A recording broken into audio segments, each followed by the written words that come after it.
আমার সোনার হরিণ চাই। কোহিনূর ছিলেন হচ্ছে শেখ হাসিনা। গণতন্ত্রের প্রত্যেকটা প্রতিষ্ঠান তিনি ভেঙে ফেলেছেন। যিনি প্রধান বিচারপতি সর্বশেষ, তিনি ছিলেন জাতীয় ছাত্রলীগের সভাপতি। তাকে তরবারি দিয়ে উপহার দেয় ডিবির প্রধান হারুন। পৃথিবীর কোথাও এই ধরনের দৃষ্টান্ত আছে? কোথাও দৃষ্টান্ত নেই, একমাত্র বাংলাদেশে। আরে প্রধান বিচারপতি তাকে তরবারি দিচ্ছে পুলিশের গোয়েন্দা সংস্থার প্রধান। এটাতে হাসবে না কাঁদবে মানুষ, সেটা তারা ঠিক করতে পারছে না।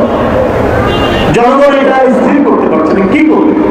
প্রধান বিচারপতিকে তরবারি উপহার দেবেন গোয়েন্দা প্রধান, এটাই শেষ নয়। ছাত্রলীগ তাকে এসে ফুলের মালা দিচ্ছে প্রধান বিচারপতি।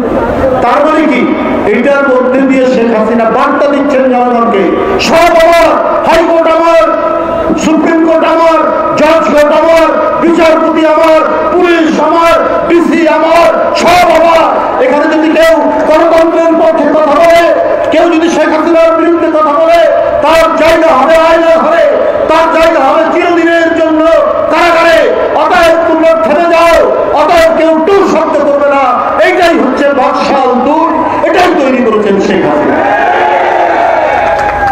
পৃথিবীর কেউ সমর্থন করেনি, শুধু পার্শ্ববর্তী রাষ্ট্র, তারাই শুধু এক কথা সমর্থন দিয়েছে। ওরা নাকি গণতান্ত্রিক রাষ্ট্র। গণতান্ত্রিক রাষ্ট্র পৃথিবীর সবাই বাংলাদেশের গণতান্ত্রিক শক্তিকে সমর্থন দিয়েছে। মার্কিন যুক্তরাষ্ট্র, ইউনাইটেড কিংডম, পশ্চিম ইউরোপের অধিকাংশ দেশ সমর্থন দিয়েছে। কিন্তু পার্শ্ববর্তী দেশ তারা শেখ হাসিনাকেই সমর্থন করে গেছে। এই ধরনের একটা সোনার হরিণ ভারত আর কখনোই পায়নি। যা বলে তাই করে। আর শেখ হাসিনা, উনি জানে যে জনগণ তার পক্ষে নেই। গণতন্ত্রের প্রত্যেকটা প্রতিষ্ঠান তিনি ভেঙে ফেলেছেন। বাংলাদেশের মানুষ তার সাথে আর থাকবে না।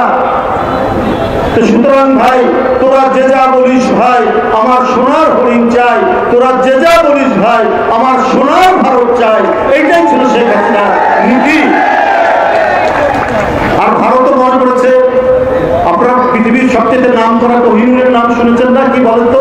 নাম করা হীরা কোহিনূর, ওর নাম হচ্ছে কোহিনূর, যেটা এখন ইংল্যান্ডের জাদুঘরে আছে, লন্ডনের জাদুঘরে। সবচেয়ে বড় হীরার নাম হচ্ছে কোহিনূর। আর ভারতের কোহিনূর ছিলেন হচ্ছে শেখ হাসিনা। এত দামি একটা হীরা, সেই হীরাকে হারিয়ে ওদের মনোবেদনা, তাদের মনোকষ্ট যেন একেবারে থামছেই না, একেবারে থামছেই না। এখন ওই কালো টাকাওয়ালা লোক বাংলাদেশের ভিতরে যারা আওয়ামী ফ্যাসিবাদ কায়েমে যারা চেষ্টা করেছেন, তারা বিভিন্ন ক্ষেত্রে বিচারালয়, আদালত প্রাঙ্গণ থেকে শুরু করে প্রশাসন আর ভারতের সমর্থন, পার্বত্য চট্টগ্রামে যা হচ্ছে, অন্যত্র যা হচ্ছে বাংলাদেশে, জনগণ তো ভিন্ন কিছু মনে করে।